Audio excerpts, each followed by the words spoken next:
না না, আজ কারোর বার্থডে না। আজ কেকটা আপনাদের জন্য বানালাম। এটা হলো ছানার কেক। এটাকে অনেকে ছানা পোড়াও বলে। তা সে নামটা যাই হোক না কেন, এত সুন্দর খাবারের রেসিপিটা জানার যদি ইচ্ছা থাকে তাহলে চলুন তোরসার কিচেনে যাই। তো চলে এসেছি তোরসার কিচেনে।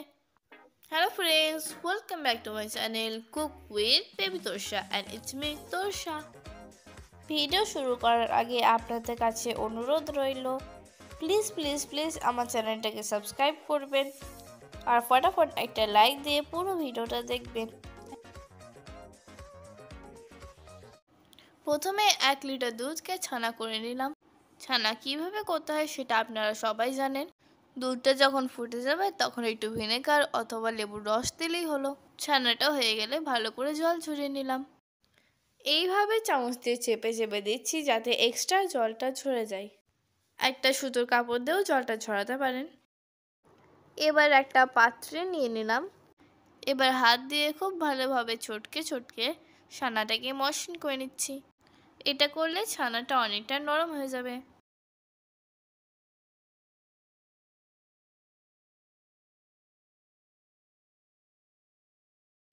ছানাটা নরম হয়ে গেছে, এখন একটা হুইস্কার দিয়ে ভালো করে মিশিয়ে নিচ্ছি।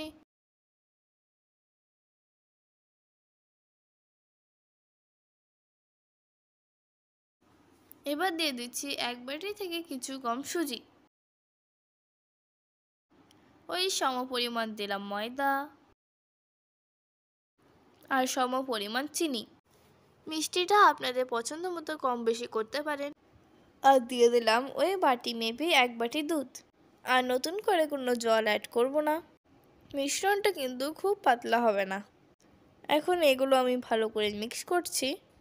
এখন একটু শক্ত শক্ত আছে। মিক্স করতে করতে যখন চিনিটা মেল্ট হবে তখন আস্তে আস্তে পাতলা হতে থাকবে। এই দেখেন এখন অনেকটা পাতলা হয়ে গেছে। হুইস্কারের মধ্যে আর লেগে থাকছে না, ঝরে পড়ে যাচ্ছে। এর থিকনেসটা এরকমই হবে। দিয়ে দিলাম অল্প একটু এলাচ গুঁড়ো, দিলাম খুব অল্প পরিমাণ বেকিং সোডা, আর দিচ্ছি 1 চামচ মতো বেকিং পাউডার। এবার আরও একবার ভালো করে মিক্স করে নিচ্ছি। এবার যে পাত্রটিতে কেকটা বানাবো সেটাতে ঘি ব্রাশ করে দিলাম আর একটা সাদা কাগজ কেটে লাগিয়ে দিলাম।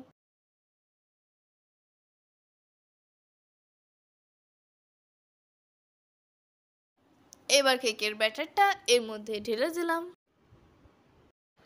দেখতে তো দারুণ লাগছে, দেখেন আবার কাছেই খেয়ে ফেল না। এবার এভাবে একটু ট্যাপ করে দিচ্ছি যেন মিশ্রণটা সব জায়গায় সমানভাবে পৌঁছায়। একটা কড়াই প্রিহিট করতে দিয়েছিলাম। এখন একটা স্ট্যান্ড বসিয়ে স্ট্যান্ডের ওপর প্লেটটা রেখে দিলাম। এবার ঢাকা দিয়ে দিলাম। এটা লো ফ্লেমে হবে 40 থেকে 45 মিনিট পর্যন্ত। এটা 10 মিনিট পরের অবস্থা দেখাচ্ছে আপনাদেরকে। দেখেন কেমন উপচে পড়ছে। আসলে আমার একটা ভুল হয়েছে, আমাকে পাত্রটা আর একটু বড় নিতে হতো। ভর্তি ভর্তি করে ব্যাটারটা ঢালা যাবে না। যাই হোক, কি আর করা যাবে। এখন দেখুন ফুলে এমন অবস্থা হয়েছে যে ঢাকনাটা চেঞ্জ করে দিতে হচ্ছে, না হলে ওই ঢাকনাটার গায়ে কেকটা লেগে যাবে। ফিরে এলাম 45 মিনিট পর। দেখতেই পাচ্ছেন কেক একদম পুরোপুরি রেডি। একটা চাকু ঢুকিয়ে দেখিয়ে দিলাম ঠিক আছে। গ্যাসটা বন্ধ করে দিলাম। এবার এটাকে ঠান্ডা হতে দেব। ঠান্ডা হয়ে গেছে কিন্তু আমি কিভাবে বের করব খুঁজেই পাচ্ছি না। সাইডগুলো পুরো ঢাকা পড়ে গেছে, তাই ছুরি দিয়ে আমি সাইডটা কেটে দিচ্ছি। বাই দ্য ওয়ে, এখনো পর্যন্ত যারা আমার চ্যানেলটা সাবস্ক্রাইব করেননি প্লিজ সাবস্ক্রাইব করে নেবেন। আর যারা ফেসবুক থেকে দেখছেন তারা আমার পেজটাকে ফলো করবেন। আর যারা আগে থেকেই করে গেছেন তাদেরকে অনেক অনেক ধন্যবাদ। এবার প্লেটের সাইডগুলো এইভাবে ছাড়িয়ে দিচ্ছি যাতে কেকটা বের করতে সুবিধা হয়। এই যে পাল্টি করে দিলাম, দেখলেন কত সহজেই বেরিয়ে গেল। এবার কাগজটা রিমুভ করে দিই। আমার ভিডিওগুলো আপনাদের কেমন লাগে প্লিজ কমেন্টে জানাবেন।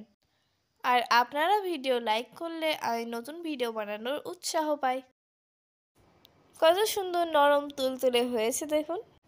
ভিডিওটা যদি ভালো লাগে তাহলে লাইক শেয়ার করবেন। আজ এই পর্যন্তই, দেখা হবে পরের ভিডিওতে নতুন কোনো রেসিপি নিয়ে। টিল দেন টাটা, ভালো থাকবেন।